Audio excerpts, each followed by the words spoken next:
নবীজি তায়েফের ময়দানে গিয়ে দাওয়াত দিতে নিয়ে ফুল পেয়েছেন না পাথর পেয়েছেন? পাথরগুলো সেই নরম গোল গোল পাথর নয়, চোকা চোকা পাথর। প্ল্যান করে রাসূলকে লক্ষ্য করে মেরেছে, নবীজির কোমল দেহের মধ্যে গেঁথে গেছে, নবীজির দেহের মধ্যে ঢুকে গেছে। আমার নবীজি সম্পূর্ণ একাকী তায়েফে একাকী পড়ে গেলেন। মাথায় পাথর লাগার সঙ্গে সঙ্গে ফিনকি দিয়ে রক্তগুলো গড়ে গড়ে দাড়িগুলো লাল হয়ে গেছে। নবীজির সাদা জুব্বা লাল হয়ে গেছে। নবীজি মুখ থুবড়ে জমিনে পড়ে গেলেন। নবীর পাশে কেউ নাই। কাফের মুশরিকরা ভাবতেছিল মনে হয় বুঝি মুহাম্মদ বিন আব্দুল্লাহ মারা গেছে, মরে গেছে। এইভাবে তারা চলে গেল। এত মারা তাকে মেরেছে। আমার নবীজি কিছুক্ষণ পর সেন্সটা ফেরত পেলেন। সেন্সটা ফিরে পেয়ে আস্তে করে বসলেন। আস্তে করে বসেই দেখেন হাঁটবেন কেমনে, জুতার তলার সঙ্গে পায়ের তলার জমাট বেঁধে গেছে রক্ত দিয়া। আমার নবীজি টান মারেন খোলে না। আমার নবীজি টান মারেন খোলে না। জিবরিল আমিন এসে বলছেন, ইয়া রাসূলুল্লাহ, ফেরেশতাকুল অস্থির হয়ে গেছেন। আল্লাহ তাআলা আমাকে ইমার্জেন্সি পাঠায় দিয়েছেন, আপনি যা বলবেন আজকে তাই হয়ে যাবে। এই তায়েফকে দুই দিকের পাহাড় দিয়া চাপা দিয়া শেষ করে দেওয়া হবে। আমার রাসূল কাদা কাদা কণ্ঠে বলছেন, ভাই জিবরাইল, নূহের মতো দোয়া আমি করব না, আমার ভাই মুসার মতো আমি দোয়া করব না। সব যদি চাপা দিয়া ধ্বংস করে শেষ করে দেওয়া হয়, আমি আমার কালিমার দাওয়াত আমি কার কাছে পৌঁছাবো রে? আমি মাফ করে দিলাম। নবীজি সেই জায়গা থেকে আস্তে করে বের হলেন। নবীর পাশে কেউ নাই, কিন্তু কে আছেন বলেন? আস্তে বলবেন না, কে আছেন বলেন? আমার নবীজি সেই জায়গা থেকে বের হলেন। 3 দিন 3 রাত তার পেটে কোনো খাবার যায় নাই। সিরাত ইবনে হিশামে এসেছে, আমার নবীজি পিছনে একবার তাকান, সামনে একবার তাকান। যদি এই তায়েফের কাফের মুশরিকরা জেনে যায় আমি বেঁচে আছি, ওরা আমাকে ধরেই মেরে ফেলবে রে। নবীজি পিছনে একবার তাকান, সামনে একবার তাকান, দৌড়াচ্ছেন।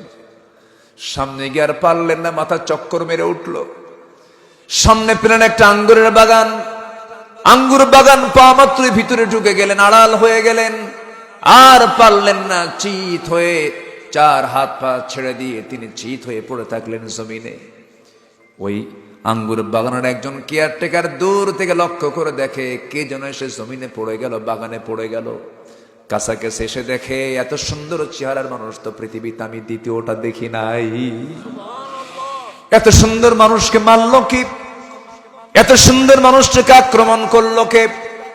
দয়া হলো, মায়া হলো। আঙ্গুর বাগান থেকে কয়েকটা আঙ্গুর পেরে নিয়া, থোকা থোকা আঙ্গুর পেরে নিয়া চিপে চিপে চিপে চিপে মোটে 1 গ্লাস আঙ্গুরের রস তৈরি করে নবীর দিকে দয়া করে ওই কেয়ারটেকার বাগানের কেয়ারটেকার রাসূলকে দিয়ে বলছে, এই যুবক, তুমি রসটা পান করো, তুমি তো মরে যাবে, তুমি তো বাঁচবে না। থরথর করে কাঁপতেছ, কোনো আওয়াজ নাই নবীর মুখে, আওয়াজটাও বন্ধ হয়ে গেছে, রক্তের শূন্যতায় পড়েছেন রাসূল। যখন 1 গ্লাস আঙ্গুরের রস দেওয়া হলো, হাত কাঁপতেছে নবীজি। 1 গ্লাস আঙ্গুর নিয়ে বিসমিল্লাহ বলে 3 ঢোকে সেবন করলেন। 3 ঢোকে পান করার পরে শক্তিটা ফিরে পেলেন। মুস্কি একটা হাসি মেরে যুবকের দিকে তাকায় বলছেন, যুবক, তোমাকে ধন্যবাদ, তবে আমি তোমাকে চিনি, তোমার নাম তো আদ্দাস। যুবক বলে, আমাকে চিনলো কেমনে? বুঝলাম না, দেখা হলো না, কথা হলো না, পরিচয় হলো না, আমাকে চিনলো কেমনে, আমার নামটা জানলো কেমনে? কৌতূহল জাগলো। এবার বলছে, যুবক, তুমি আমাকে চিনলা কেমনে? আমার সঙ্গে তোমার কোনোদিন দেখা হয় নাই। এবার রাসূল বলছেন, আদ্দাস, তোমার নাম শুধু জানি না, তোমার গ্রামের নামটাও জানি। তুমি কোন গ্রামে জন্ম নিয়েছো? কোন গ্রাম? নিনুয়া নামক গ্রামে জন্ম নিয়েছো। আরো আশ্চর্য হয়ে গেল। এবার বলছে, আমার গ্রামের নাম নিনুয়া, তোমাকে কে বলে দিল? সঙ্গী সঙ্গী বলতেছে, আদ্দাস রে, তুমি যে গ্রামে জন্ম নিয়েছো সেই গ্রামে জন্ম নিয়েছেন আল্লাহর পয়গম্বর ইউনূস আলাইহিস সালাতু ওয়াস সালাম। সঙ্গে সঙ্গে বলছেন, সঙ্গে সঙ্গে আদ্দাস বলতেছে, আমার গ্রামে একজন নবীর জন্ম। এই তথ্য তোমাকে কে দিলে? ইতিহাস তুমি কেমন করে জানলে? ওই গ্রামে তো তোমার বাড়ি নয়, তোমাকে কে বললো এই কথা? আমার নবীজি চেহারা নিয়ে মুস্কি হাসি নিয়ে বলছে, যুবক, একজন নবীর কাছে তার একজন নবীর খবর থাকতেই পারে। আদ্দাসের বুঝতে দেরি হলো না। আদ্দাস খ্রিস্টানি কায়দায়, সে ছিল খ্রিস্টান, খ্রিস্টানি কায়দায় সোজা গিয়ে দ্রুত গিয়ে নবীজির পায়ের দিকে দুটো হাত রেখে কদমটাকে আস্তে করে দুই কদমে দুই হাত রেখে সেজদা দিয়ে তাকে ধন্য করবে, এই চিন্তায় তার দিকে কদমটা নিচ্ছিল, হাতটা গায়ে দিচ্ছিল। রাসূল চট করে টের পেয়ে বললেন, আদ্দাস, শিরকের কাজ নবীরা গ্রহণ করে না। আল্লাহু আকবার বলেন। সঙ্গে সঙ্গে দুটো হাত শক্ত করে ধরলেন, বুকের সঙ্গে বুক লাগায়া দিলেন, বললেন, কুল ইন্নামা আনা বাশারুম মিসলুকুম ইউহা ইলাইয়া আন্নামা ইলাহুকুম ইলাহুন ওয়াহিদ ফামান কানা ইয়ারজু লিকাআ রাব্বিহি ফালইআমাল আমালান সালিহান ওয়ালা ইউশরিক বিইবাদাতি রাব্বিহি আহাদা। জোরে বলুন আল্লাহু আকবার। তুমিও বান্দা, আমিও বান্দা, আমার কাছে ওহী আসে, তোমার কাছে ওহী আসে না। আমার দুঃখ আছে, কষ্ট আছে, শোক আছে, আনন্দ আছে, তোমার মধ্যেও তাই আছে। আমার গায়ে রক্ত মাংস আছে, তোমার গায়ে রক্ত মাংস আছে। আমি হলাম আল্লাহর পয়গম্বর, আমার কাছে ওহী আসে, তোমার কাছে ওহী আসে না, এইটুকু তফাৎ। বান্দা হয়ে বান্দাকে কখনো সেজদা দেওয়া যাবে না।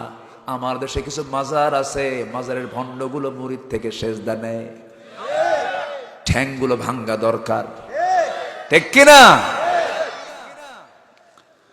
আমার বন্ধুগণ, ইমানকে প্রশ্নবিদ্ধ করা যাবে না। এক নাম্বার পুঁজি হলে আখিরাতের জন্য ইমান। এক নাম্বার কি? ইমান। বাপ দিয়ে সন্তান কোনো কাজে আসবে না, সন্তান দিয়ে বাবার কোনো কাজে আসবে না। জাতির পিতাকে বলেন আরো জোরে। মূর্তি রেখেছেন না ভেঙ্গেছেন?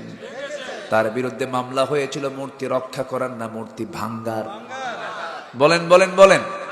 মূর্তি ভাঙ্গার মামলা খেয়েছেন কে কে কে কে? শেষ পর্যন্ত মামলার ফলাফল হলো তাকে কোথায় ফেলে দিয়েছিল বলেন? কোথায়? আগুনে।